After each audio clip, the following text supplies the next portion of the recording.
हरा गुंबद जो देखोगे ज़माना भूल जाओगे।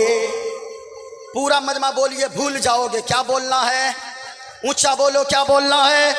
किसी का हाथ नीचे न रहे, हवाओं में लहरा कर बोलिएगा। हरा गुंबद जो देखोगे ज़माना भूल जाओगे। ऐसे अगर नहीं बोलेंगे तो इधर देखिएगा, अब मैं शुरू करने जा रहा हूं। अगर आप नहीं बोलेंगे अब तो फिर मैं आगे की तकरीर कैसी करूंगा वो आप समझ सकते। ये देखें, निगाहों में बसाएं गुंबद खदरा को, पूरा मजमा झूम कर पढ़िएगा। हरा गुंबद जो देखोगे ज़माना भूल जाओगे। आवाज ऊंची आ जाए, भूल जाओगे।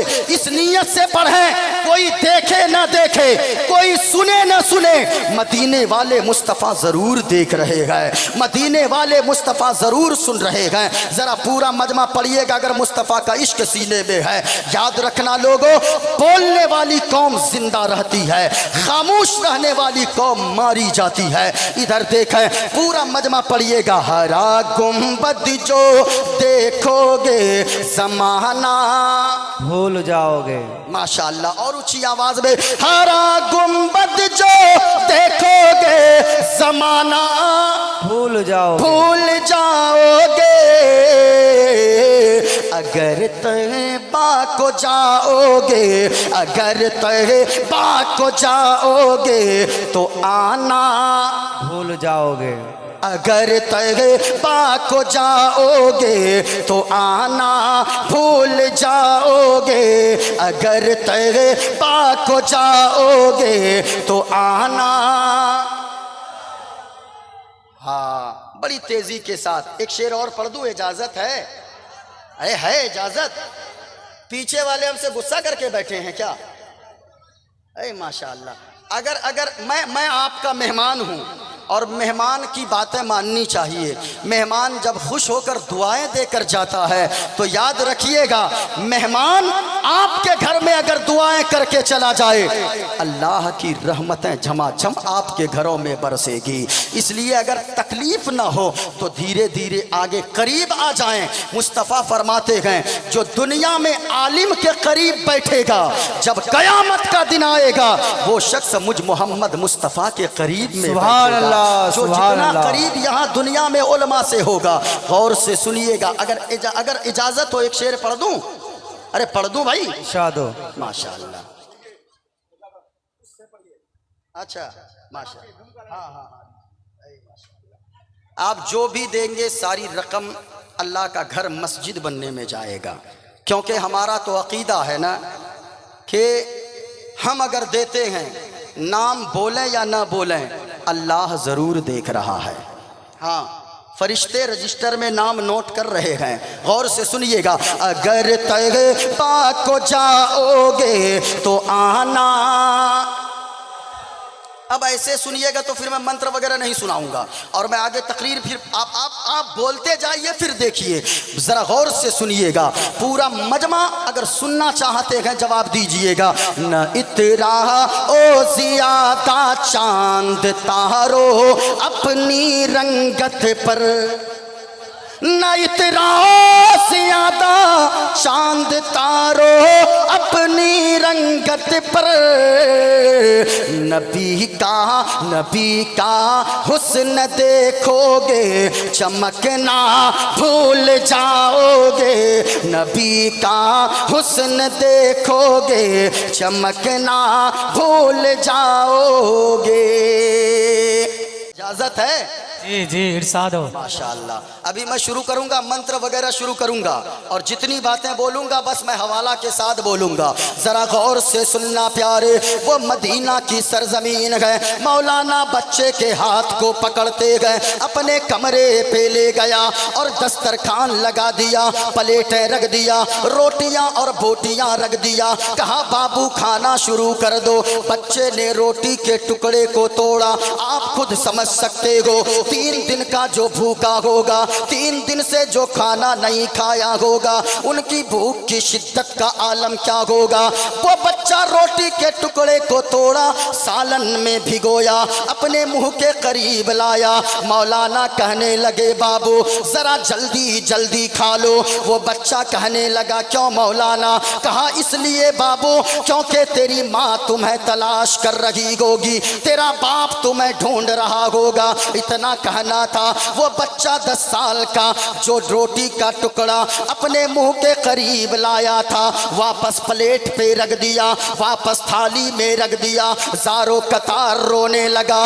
इतना रोया आगे का कपड़ा भीग गया, आंखें अश्कबार हो गई। मौलाना कहने लगे बाबू तुम रोने क्यों लगे, रोने की वजह क्या है? वो बच्चा कहने लगा मौलाना मैं इसलिए रोता हूँ, आपने कहा माँ तलाश कर रही होगी, मेरा बाप ढूंढ रहा होगा। ए मौलाना माँ तो उनकी तलाश करती गए जिनकी माँ दुनिया में जिंदा होती गए, बाप उनका ढूंढता गए जिनके सर पे बाप का साया होता गए। ए मौलाना माजरत के साथ न तो मेरी माँ जिंदा गए न तो मेरा बाप जिंदा गए, जमीन पर या तो अल्लाह का सहारा गए या मदीने के रसूलुल्लाह का सहारा है। सुभान अल्लाह, नारे तकबीर, नारे तकबीर, नारे रिसालत, नारे रिसालत, मसला के आला हजरत, मसला के आला हजरत, नारे तकबीर। अल्लाह अल्लाह। जब इतना सुना गए मौलाना कहने लगे बाबू जब माँ तुम्हारी नहीं गए, तुम्हारा बाप जिंदा नहीं गए, फिर यहाँ मदीने में अकेले क्या करते हो?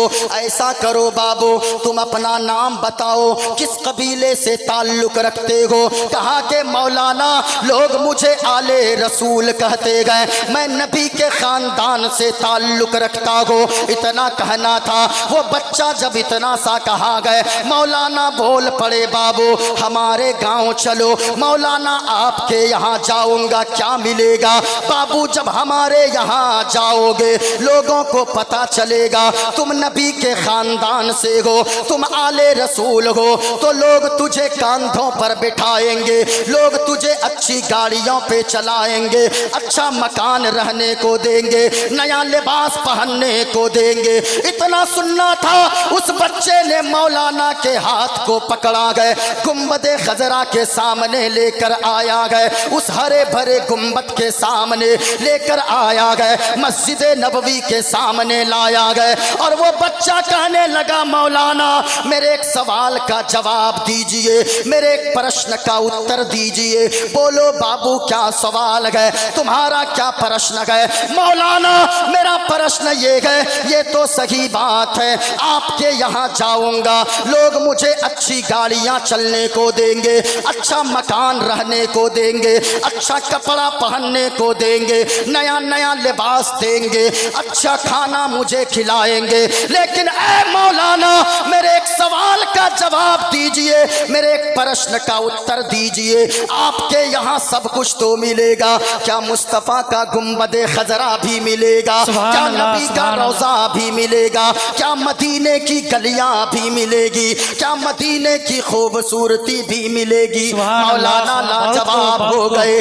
कहने लगे बाबू हमारे यहाँ सब कुछ तो मिलेगा लेकिन सरकार का गुम्बदे खजरा ना मिलेगा। अब बच्चे ने जो जवाब दिया था वो दंग रह जाएंगे। ऐसा मुस्तफ़ा का आशिक होता गए, ऐसा मुस्तफ़ा से प्यार करने वाला होता गए। लोगों हम तो एक दो रात जलसे सुन ले, मुस्तफ़ा का जिक्र सुन ले तो हम थक जाते गए, लेकिन सच्ची बात ये है जो मुस्तफ़ा से इश्क करता गए, जो हुजूर से प्यार करता गए, जो नबी से मोहब्बत करता गए, जो खुदा और रसूल का फरमा बरदार होता गए, वो सारी जिंदगी अल्लाह और रसूल के नाम पे कुर्बान कर देता गए। याद रखना लोगों, बच्चे ने क्या प्यारा सा जवाब दिया। बच्चे ने कहा मौलाना ये तो सही बात है आपके यहाँ सब कुछ मिलेगा लेकिन गुम्बदे खजरा तो ना मिलेगा। मैं खाना के बगैर जिंदा रह लूंगा, मैं फटा पुराना कपड़ा पहनकर जिंदगी गुजार लूंगा, बगैर गाड़ी के जिंदा रह लूंगा, मकान में नहीं झोपड़ी में रह लूंगा, लेकिन ऐ मौलाना सारी चीजों के बगैर जिंदा रह लूंगा, लेकिन हुजूर का रोजा और मदीने वाले मुस्तफ़ा के गुंबदे खजरा के बगैर मैं 1 मिनट भी जिंदा नहीं रह पाऊंगा। हाँ, किसी ने कहा है